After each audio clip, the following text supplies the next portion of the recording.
धर्म दो तरह से होता है। एक धर्म है विधि धर्म और एक है निषेध धर्म। विधि धर्म क्या है? कुछ करना धर्म है। सवेरे स्नान करना, पूजा करना, दान करना, जप करना, भोजन कराना, तो ये कुछ करना धर्म है, उसका नाम है विधि धर्म। और एक है निषेध धर्म। निषेध धर्म क्या? बोले झूठ नहीं बोलना, चोरी नहीं करना, किसी का दिल नहीं दुखाना, किसी को परेशान नहीं करना। तो जो नहीं करना है वो क्या कहलाएगा? निषेध धर्म। और जो करना है वो विधि धर्म। तो हम लोगों में क्या समस्या है कि हम विधि धर्म का तो पालन थोड़ा बहुत करते हैं, लेकिन निषेध धर्म से नहीं बच पाते। जैसे माला तो जपते हैं, लेकिन हम दूसरे की निंदा से नहीं बच पाते। कथा तो सुनते हैं, पर चर्चा से नहीं बच पा रहे। तो विधि धर्म तो हम कर रहे हैं, लेकिन निषेध धर्म से नहीं बच पा रहे। इनको ऐसे समझ लीजिए कि किसकी उपयोगिता कितनी है कि जो विधि धर्म है वो है एक्सीलेटर। जैसे आप कार चला रहे हैं तो कार में दो चीजें बड़ी महत्वपूर्ण है, एक एक्सीलेटर, एक ब्रेक। तो विधि धर्म क्या है? एक्सीलेटर। और निषेध धर्म है ब्रेक। आप कहीं जा रहे हैं सड़क पर और आपकी गाड़ी की एक्सीलेटर खराब हो जाए, क्या होगा? गाड़ी की स्पीड कम हो जाएगी, गाड़ी धीमी चलेगी या रुक जाएगी।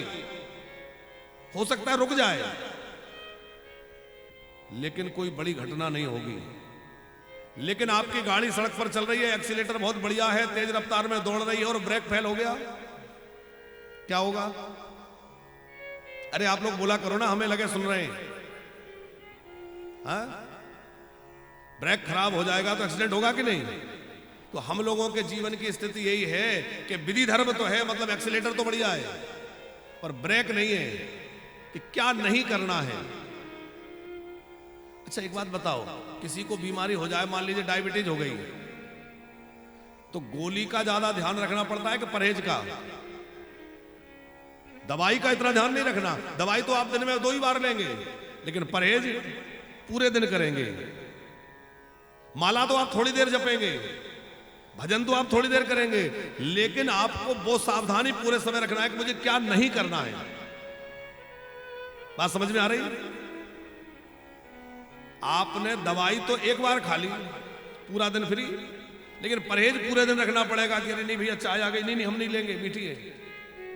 प्रसाद आ गया, बोले मीठा है, हम थोड़ा सा ले लें, ज्यादा नहीं लेंगे।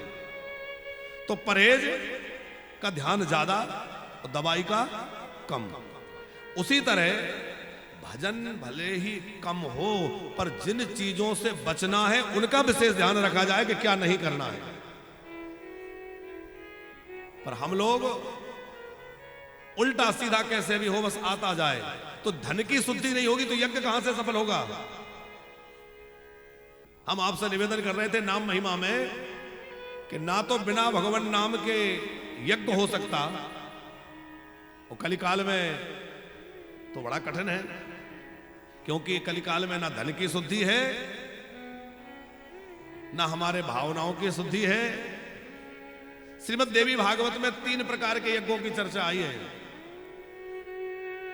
सात्विक, राजस और तामस, जो केवल भगवत प्रसन्नता के लिए किए जाएं। भगवान की प्रसन्नता के लिए किए जाने वाले जो यज्ञ हैं, जो शुद्ध पवित्र भावना से किए जाते हैं, वह सात्विक यज्ञ कहलाते हैं। जो धन प्राप्ति के लिए, भोगों की प्राप्ति के लिए, स्वर्ग प्राप्ति के लिए किए जाते हैं, वह राजस यज्ञ है। और जो किसी को नीचा दिखाने के लिए, किसी को अपमानित करने के लिए, किसी का अनिष्ट करने के लिए, बुरा करने के लिए किया जाता है, वह तामस यज्ञ है। मुनियों के द्वारा निर्गुण यज्ञ किए जाते हैं। और निर्गुण यज्ञ क्या है पंकज जी? राजस यज्ञ, तामस यज्ञ, सात्विक यज्ञ तीनों हैं, पर इसके ऊपर देवी भागवत में कहता है निर्गुण यज्ञ की वो निर्गुण यज्ञ क्या है? वो है नाम जप यज्ञ। जप यज्ञ ही निर्गुण यज्ञ है। जो नाम जप है वो तीनों यज्ञों से श्रेष्ठ है। तो कलिकाल में ध्यान कठिन है, यज्ञ कठिन है, पूजा कठिन है। पूजा हम लोग करते तो हैं, लेकिन लोभेन भक्ति नासा स्यात्, हमारा लोभ उसमें बाधक बनता है। खुद हम भले ही 5,000 का जोड़ा पहन के कपड़े का पूजा में बैठे और भगवान के लिए क्या लाते हैं? हमारे बैठने के लिए बढ़िया महंगे महंगे दलीचे और भगवान के लिए जीना सा कपड़ा। पूजा की सुपारी अलग होती है, पूजा के बर्तन अलग आते हैं, पूजा का घी अलग मिलता है। ऐसी विडंबना समाज में भई है। हम आप सबको सचेत करना चाहते हैं। पूजा के नाम पर एक घी चल रहा है, कल भी हमने चर्चा की थी। अब इस समय आस्था चैनल पर प्रसारण चल रहा है, इसलिए ज्यादा लोगों तक संदेश जाएगा, तो उसकी पुनरावृत्ति कर दे पंकज जी। दीप द्रव्य के नाम से एक कोई अखाद्य पदार्थ आता है, जिसपे स्पष्ट नीचे चेतावनी लिखी, अखाद्य पदार्थ।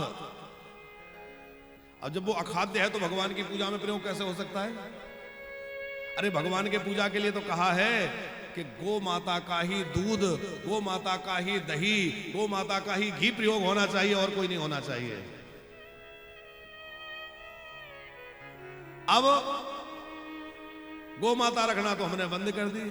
अच्छा, हम अपने खाने के लिए भले ही 1,000 रुपए लीटर का, 1,000 रुपए किलो का घी खरीद लाएं, लेकिन पूजा के लिए दीप द्रव्य ढूंढेंगे, सस्ता वाला ढूंढेंगे। ध्यान रखना, ये चालाकी भगवान के सामने नहीं चलेगी। कर भले ही लेना, पर इसका परिणाम भोगना पड़ेगा, क्योंकि ऐसे अशुद्ध अखाद्य पदार्थों से किए गए यज्ञ से देवताओं का बल नहीं बढ़ेगा, बल्कि इससे राक्षसों का बल बढ़ जाएगा और घर में उपद्रव शुरू हो जाएंगे। यज्ञ किया जाता है देवताओं का बल बढ़े, देवता प्रसन्न हो, पर अखाद्य अशुद्ध पदार्थों से यज्ञ करोगे तो देवताओं का बल बढ़ेगा कि राक्षसों का बढ़ेगा? और राक्षसों का बल बढ़ेगा तो क्या होगा? घर में उपद्रव होंगे, फिर कहोगे ऐसा हुआ। इसलिए भैया पूजा जब भी करो, बड़ी सात्विक वस्तुएं, बड़े उदार मन से, लोभ त्याग करके, प्रसन्न चित्त होकर के आनंद से किया करो। तो हमें तो लगता है भगवान को पूजा से ज्यादा प्रेम प्यारा है। एक कोई कह रहा था कि भगवान को कौन सा जल ज्यादा प्रिय है? हमने उत्तर दिया था कि भगवान को अश्रुओं का जल ज्यादा प्रिय है। गंगा जल, यमुना जल, नर्मदा जल, सबकी अपनी महिमा है और सब अद्भुत हैं उनके लिए, तो क्या कहना। पर इन सब की भी उपयोगिता तभी होती है जब किसी के हृदय में भाव उत्पन्न होता है, और जब किसी के हृदय में भाव उत्पन्न होता है और उसका प्रेम अश्रु बन के आंखों से झलझलाता है, तब भगवान प्रसन्न होते हैं। इसलिए पूजा में प्रेम का पुट होना बहुत जरूरी है, कोरी पूजा नहीं।